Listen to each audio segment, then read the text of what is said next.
और चलिए अब आपको लेकर चलते हैं एक ऐसे आइलैंड पर जहां लोग अजीब तरह के नजर आते हैं।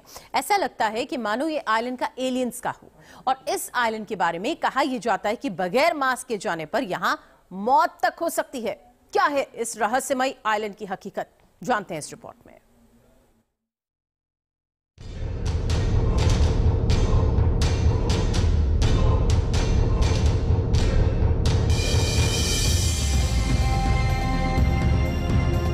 इस तस्वीर को देखकर आपको क्या लग रहा है? इसमें सभी लोगों के चेहरे अजीब तरह के दिख रहे हैं। क्या ये एलियंस है या फिर कोई भूताह तस्वीर है?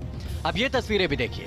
इन सभी तस्वीरों में जो लोग दिख रहे हैं आम इंसानों की तरह नहीं दिख रहे। धरती का एक हिस्सा है जहां इसी तरह के लोग रहते हैं। इनका चेहरा इन तस्वीरों में जैसा दिख रहा है बिल्कुल वैसा ही असल में भी दिखता है। लेकिन ये लोग कौन है, ये ऐसे क्यों दिखते हैं, क्या है इन तस्वीरों की असली कहानी? ये समझने के लिए आपको जापान लेकर चलते हैं, क्योंकि जापान की राजधानी टोक्यो से कुछ ही किलोमीटर दूर है मियाकेजीमा आइलैंड, जहां की तस्वीरें साइज में भले ही छोटी हो लेकिन इसके अजूबे बहुत बड़े हैं। ये तस्वीरें मियाकेजीमा आइलैंड की है। ये दुनिया का एकमात्र ऐसा आइलैंड है जहां लोगों को मास्क पहनकर रहना पड़ता है।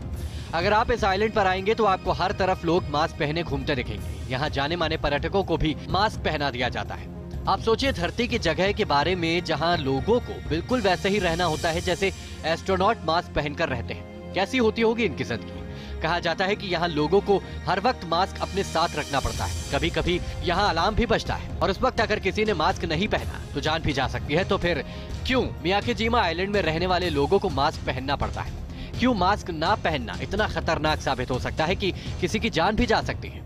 इसके लिए 14 जुलाई 2000 के दिन को याद करना जरूरी है। उस दिन मियाकेजीमा के आसमान में 16 किलोमीटर की ऊंचाई तक सिर्फ धुएं का गुबार दिख रहा था, क्योंकि यहाँ पर ज्वालामुखी विस्फोट हुआ था। विस्फोट इतना भयानक था कि यहाँ बड़ी तादाद में जलता लावा और धुआं निकल रहा था। इस ज्वालामुखी को माउंट बोयामा कहा जाता है। इससे पहले भी 500 सालों में यहाँ पर 13 बार विस्फोट हो चुके हैं। साल 2000 से पहले आखिरी बार 1983 में यहाँ पर ज्वालामुखी विस्फोट हुआ था, लेकिन आखिरी बार जो हुआ वो भयानक था। इस विस्फोट की वजह से यहाँ आइलैंड पर लगभग 17,000 बार भूकंप आया था। जमीन पर जगह जगह दरार हो गई थी। इसके बावजूद भी यहाँ रहने वाले लोग यहाँ से जाने को राजी नहीं थे। लेकिन भूकंप के साथ साथ इस ज्वालामुखी से सल्फर डाइऑक्साइड गैस भी निकल रही थी। सल्फर डाइऑक्साइड जानलेवा गैस है, इसीलिए मजबूरन सरकार को यहाँ से लोगों को हटाना पड़ा। उसके बाद 5 साल तक यानी 2005 तक यहाँ आने की मनाही थी, क्योंकि यहाँ पर जहरीली गैस थी। फरवरी 2005 में सरकार ने यहाँ के निवासियों को यहाँ लौटने की अनुमति तो दे दी, लेकिन तब भी यहाँ सल्फर का रिसाव कम नहीं हुआ था और इसके लिए सबको मास्क दिए गए ताकि हर वक्त मास्क लगा कर रखें। 2005 के बाद से लोग जापान के इस आइलैंड पर ऑक्सीजन मास्क लगाकर घूमने लगे। हालांकि अब लोग यहाँ ज्यादा वक्त तक मास्क नहीं लगाते, सिर्फ सल्फर डाइऑक्साइड की मात्रा बढ़ने पर मास्क लगाया जाता है।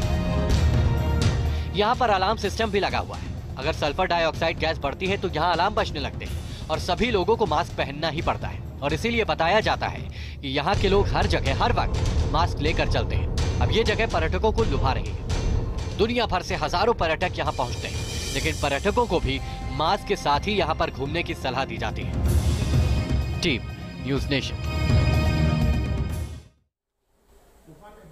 वक्त यहाँ पर एक बहुत छोटे से ब्रेक का है, फौरन होंगे हाजिर।